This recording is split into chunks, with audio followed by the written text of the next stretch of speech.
Right on, boys. So this is a bit of a piss cutter here. I was making up some peanut butter. It's kind of late.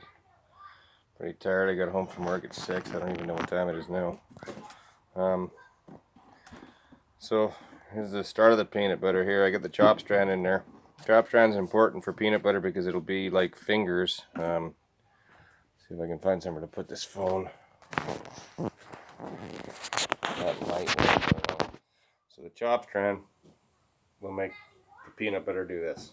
You know what I mean? But it's not going to make it thick enough, just like you saw there.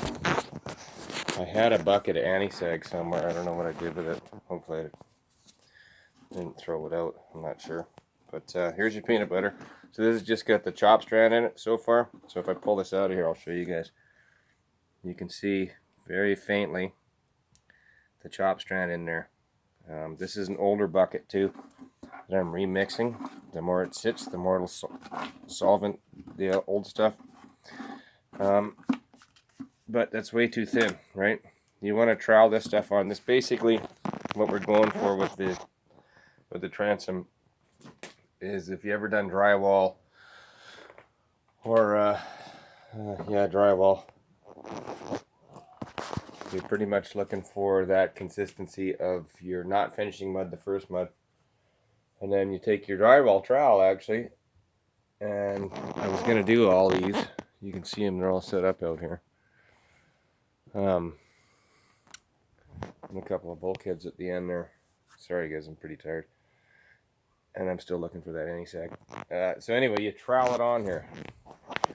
So you trowel it on here, you do a real slow cure, and you trowel it on thick, so you get about 1/4 inch of it. At least 1/4 inch. It's going to fill in all these knots, all these holes, all this crap.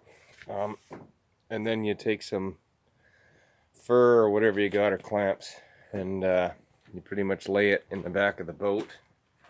You can see we pulled everything out again. I thought I was going to do this tonight, but I don't know where my anti-sag went. I'm still looking. And then you can see how much of a mess the back of that transom's in. It's no big deal. We're literally going to drive about, I would say, 40 or 50 screws through the back of that and suck this thing in to create the radius. Sorry. And then I'm going to put some fur bangers across there. I got them cut. We're going to do one across the top, one about where the top of the transom shield would go, and then one a little bit shorter, pretty much where halfway down the black paint, and then I'm going to do one that goes down on an angle and one that goes up on an angle there, and drive those things in there with some 3 or 4 inch wood screws. And what you got to do is make sure that the peanut butter squishes out all these holes. Every single hole you got, you want to see the peanut butter pour out of there. Around your transom shield or your transom hole, you want to see that pour out of there. And as soon as it pours out of there and you got it all screwed off and all that, and you got your gloves off, you want to grab whatever you can, especially in here, and scrape away any excess, because that stuff is a real bitch to cut through. So get all your excess out. I was hoping to do this and show you guys tonight. These holes here, that hole there, that hole there. The majority of the holes in the back of this boat are actually going to get it plugged up, and then we'll go from there. But yeah, I don't know what I did with my anti-sag. So it's important to mix up enough peanut butter while you're doing it. You can see I got this 5-liter pail. That's about, I would say, 2/3 to, I don't know, whatever the next one is after that. 5/8, no, 3/8 full. That will probably do 2 pieces. Like we got 3 pieces here to go on, 3 pieces of 1/2 inch. Originally it had 4 pieces of 3/8, like this. And we're gonna use the 3 pieces of 1/2. Don't have to relieve it, as long as you get your clamps and everything ready to go. You got to do this pretty quick, or on a day like today, which was perfect, and I was hoping. A little bit of blue, I don't know if you can see it up there, but it would have been genuine to do it today, so we're going to try for it again tomorrow. But anyway, mix up enough peanut butter that you think you're going to need for the whole job. I wanted to save a little bit of resin, see where I get, burn this stuff out. I'll probably have to get some more anti-sag, which I know I'm going to have to get because I can't find that bucket. And some more chop strand and probably some more resin. That took up quite a bit of the bucket of resin.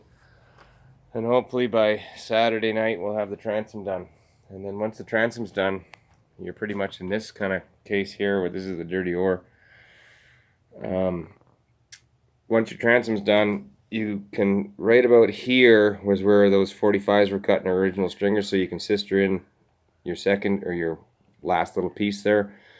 And then once that's all sistered in, you're laying floor. So I'm going to start laying the floor, I think, in that tomorrow or the next day. I got to go get more plywood. And it's work our way back, and we got to figure out whether or not we want to have access to the gas tank. I think we're just going to skip that because the gas tank's damn near new. I'll make some phone calls and see if we want to do that.